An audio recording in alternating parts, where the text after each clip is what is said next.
Let's begin. Welcome, everyone. My name is Julia. I'm one of the facilitators in the Spokane Sangha, and it is such a joy to practice with you. For anybody who's joining us for the first time today, welcome, just an extra warm welcome. One of the things we do that is unique in the Spokane Sangha is we take Buddhist practices and principles and we study them for an entire month. And the reason why we do this is it is my belief that to really understand and to shift one's relationship to negative habit energy, what we call what is known as addiction, is to really gain access to understanding the whole of oneself. And so we take these practices and we really take them deeply. We explore them from all kinds of angles. And by this way, we're not putting such a bright, glaring light on addiction, on that negative habit energy. We're allowing the light to diffuse a little bit and maybe show us, ooh, where is some other habit energy resurrecting in our lives? Maybe the habit energy of the way I talk to myself, the tones I use, the harshness I engage. Maybe I can get some insight into my habit around diminishing myself, sabotaging my success, poo-pooing the small wonders in my life. These habit energy are as pernicious and devastating as drugs and alcohol that we may misuse. And so Buddhism is this wonderful way of looking at ourselves in a much broader sense. For the month of January, we've been exploring the foundation of a foundational practice in Buddhism called the First Noble Truth. And in many Recovery Dharma meetings, you will encounter the Four Noble Truths and the Noble Eightfold Path.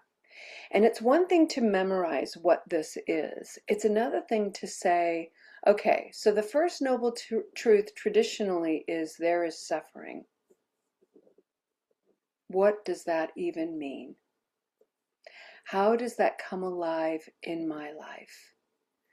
Because the reality is, friends, I'm not always suffering, but I'm almost always every single day annoyed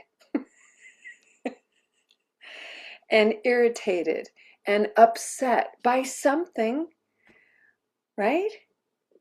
I think that's really human. And that is an aspect of Buddhism that the Buddha was trying to illustrate and say, hey, take a look at all the things in your life that just kind of get under your skin. Because even the stuff that gets under your skin, that gets under my skin, let me make this a first person experience. Even the stuff that gets under my skin puts me at risk for being unskillful in my thoughts, in my speech, in my reactivity, in the way I perceive myself and the world. So it's one thing to say that there's suffering, it's something else to say there's discomfort. But it doesn't just end there. Because while there's discomfort, there's also comfort. The two are hand in hand. The two go together. And when we bring them together, that's the whole of our lives. But in the West, we have a mindset. We've been conditioned to believe that everything is dualistic. Something is either good or it's bad. Something is either positive or it's negative. And the whole goal is to get rid of the negative, the bad, the ugly, the uncomfortable, and only go for the good stuff. And that dualistic behavior, that dualistic patterning is a source of enormous suffering, confusion, discomfort. And the reason is, and I think we've all experienced it, the nature of reality is sometimes the worst things that happen to us are the best things that happen to us. It may not feel like that in the moment, but it reveals itself over time. And so Buddhism and this practice helps us grow in our capacity to stay with it. So all month long, I've been bringing forward illustrations of dualism, positive on one side, negative on the other, and we're invited to find the middle way. And being in the middle of these two extremes is very fluid. But yesterday, I brought forward an image of taking this out of this linear idea. See how I've got it even a linear perspective here. Good over here, bad over here, the middle way in between, but it's linear. So I've made a demonstration today. I've brought a visual for us to get a little bit three-dimensional, okay? So bear with me. And I've also created on the ends of our dualistic idea some encouragement for how we can treat ourselves. So can you see this little golden thread in the line? Okay, so on one side is our negative and the other side is our positive. It doesn't matter which, because they're both symbolized in peace cranes. And again, my intention is twofold. One is to remind you that the negative can sometimes be the positive, and the positive can sometimes be the negative. And if you don't believe me on that one, try eating too much cheesecake and you'll know exactly what I mean. Cheesecake is delicious, except when you eat too much of it, and then it's gross, right? And then everything in between is our lives. Now, I'm using peace cranes because we are endeavoring to become more peaceful as we understand ourselves, right? All right, so that's one way to think about a linear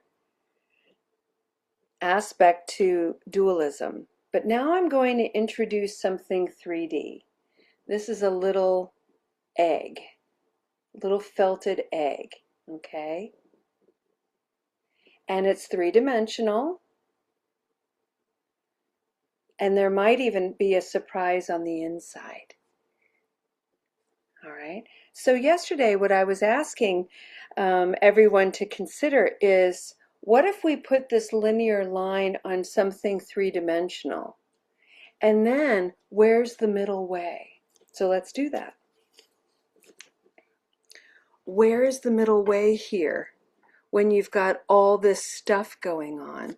Is the middle way only what's in between these peace cranes? Is the middle way underneath here? In here? Where is it?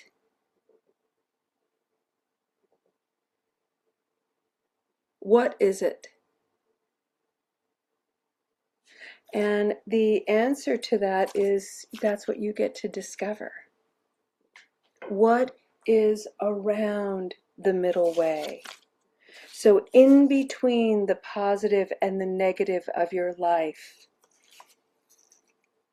above it, beneath it, around it, on the other side that you can't even see.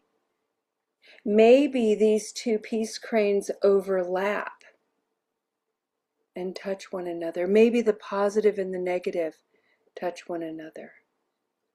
I don't know. You get to decide. You get to use the instrument of your life to experiment with these truths. The point is that it's not linear. There's more involved here. Does this make sense? Is this landing well? Okay. So, this particular joy of mine, I love to share this, is a way of playfully and joyfully reminding us that we don't always know. There's always something hidden. There's a mystery. There's a surprise. And so I'm just going to allow you to look at this egg, this little thing, and wonder what's inside. What could it be? What do I have in my hand? A couple of you know who've practiced with me over the years. And just breathe that in for a minute. And allow a little impatience. Like, God, would you just open it already? Just allow a little impatience to settle in and stir you up a little bit. You know, it's worth the wait, maybe. Maybe it's worth the wait. And just take a moment. Take a moment to think about, close your eyes even, and think about, wow, in between this or that is a whole lot of something. And it's not always smack dab in the middle.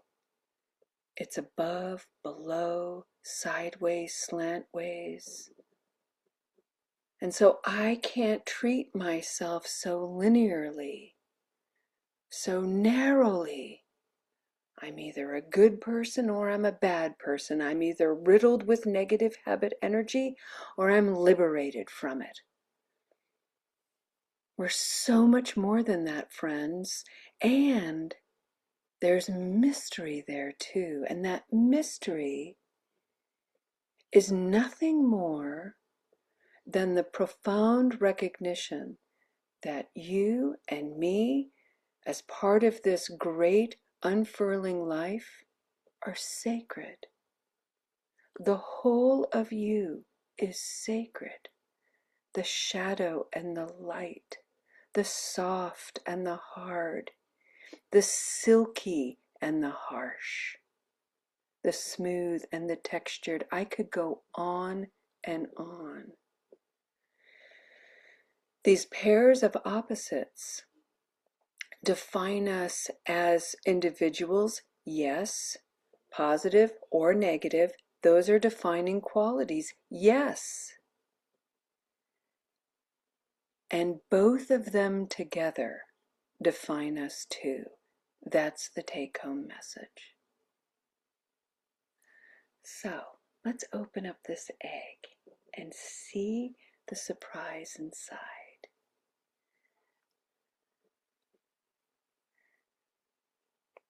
Oh dear, I may have tied it too tight, so now it's even more exciting. Okay. So I'm going to peel one of the little layers open.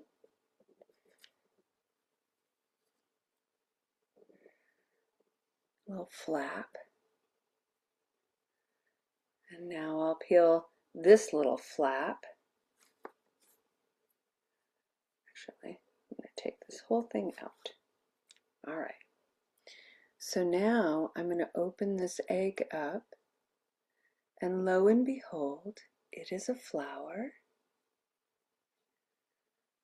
But not only that, my friends, hidden in this beautiful flower is something else. A dragon.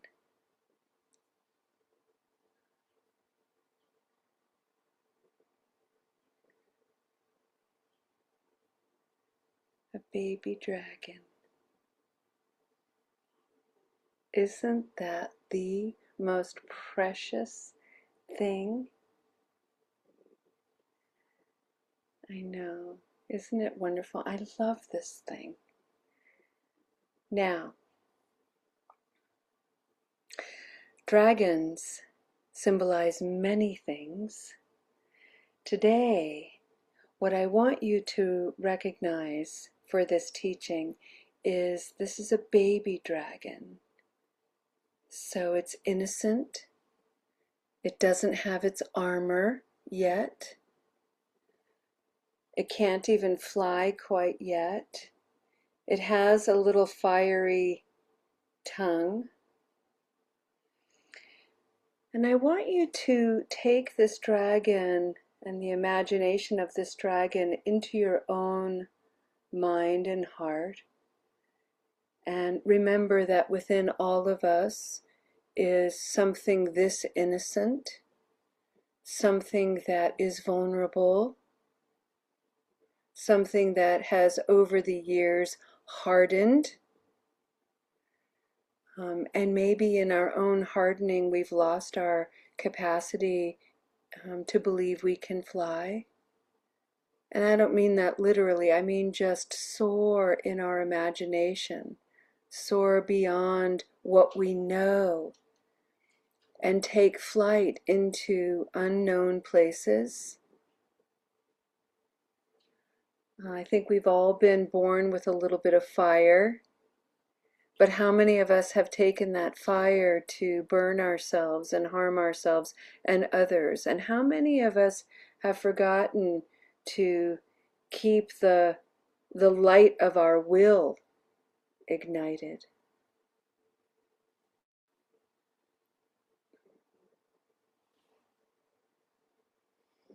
I love his little feet.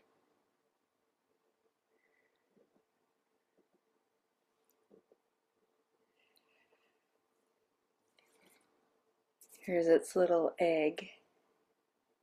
It has this beautiful little flower.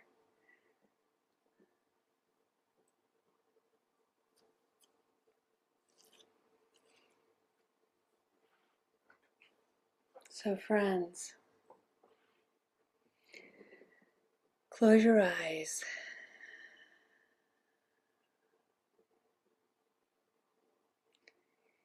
In between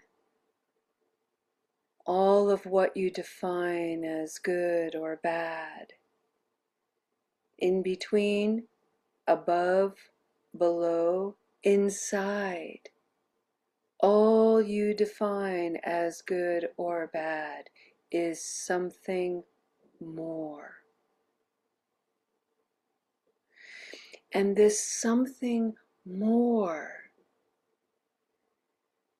I like to think of this as the Noble Eightfold Path. The more that I get from wise understanding,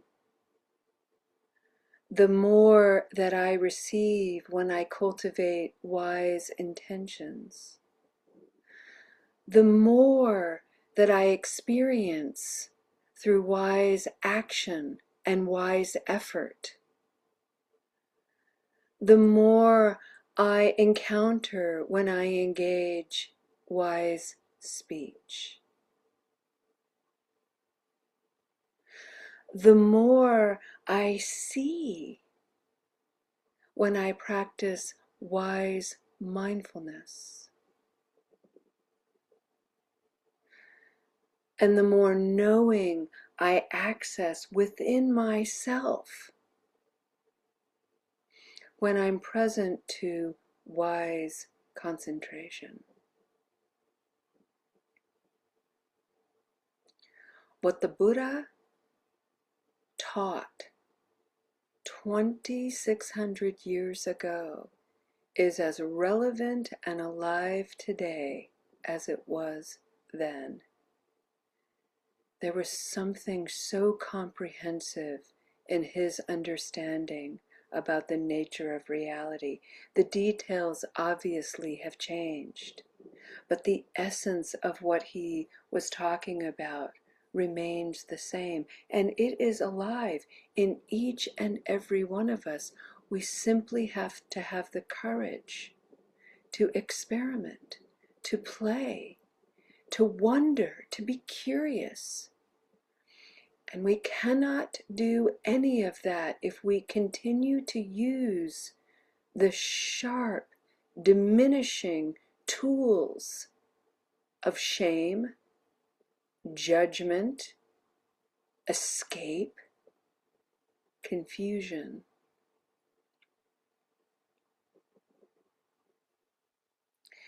Thich Nhat Hanh famously said, "Your life is the instrument with which you experiment with truth."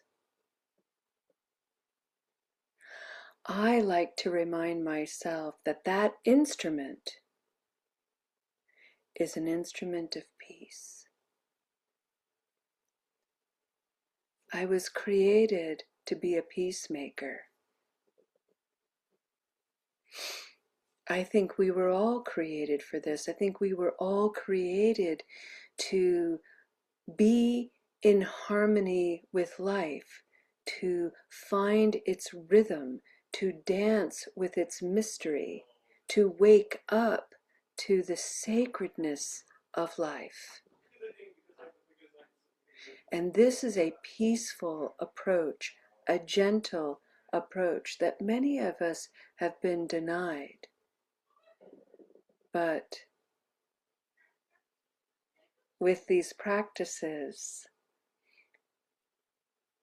may we begin to understand that we already possess the keys to unlock this way, to open up to the understanding and wisdom coming alive in us.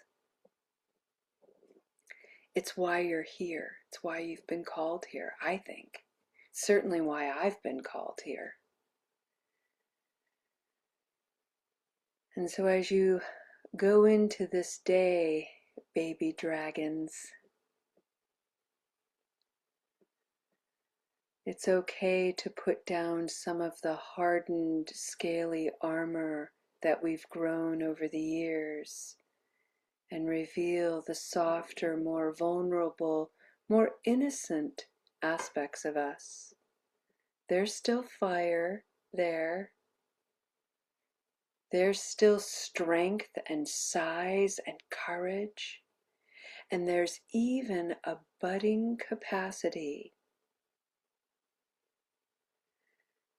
to soar beyond what we've been conditioned to believe about ourselves and one another.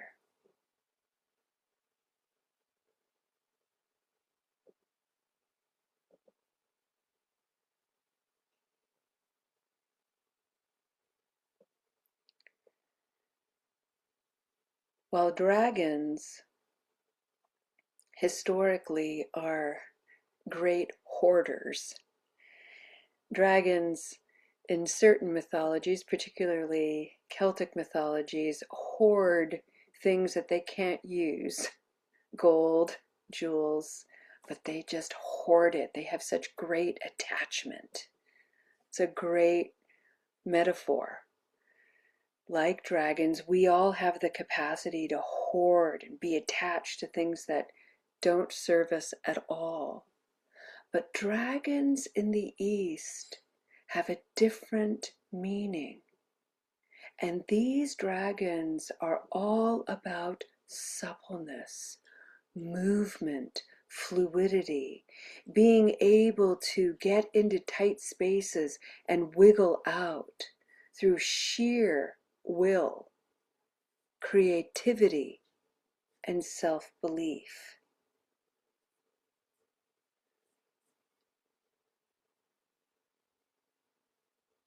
These dragons are wisdom keepers.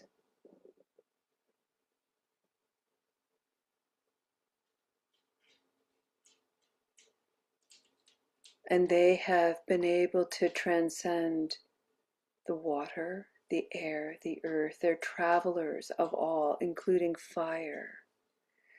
And these dragons in the East are made up of the same elements that you and I are made up of. And so what they tell us is that we have the capacity to transcend challenges in the water, in the air, in the earth, and in the fires of our lives. We are stronger than we realize, and we are more resilient than we know.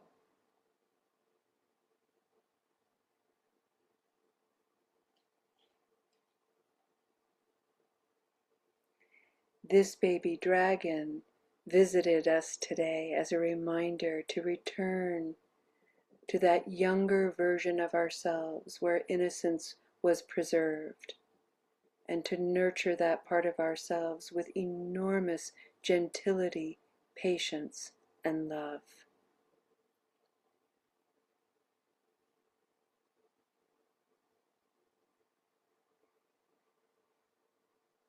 In this way, friends, we become like these dragons, these wisdom keepers, not to become so wise just for ourselves, but to help carry and encourage others.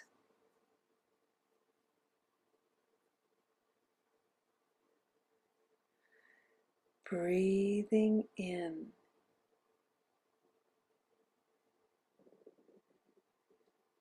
breathing out.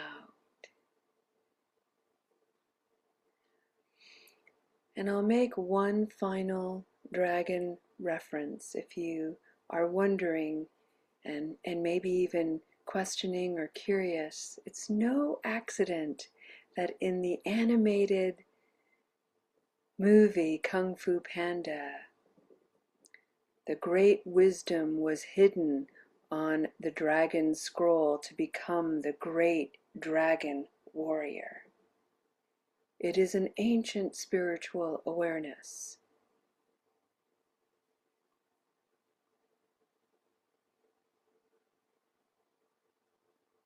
And may you find something in this that's stirring and warming and encouraging you.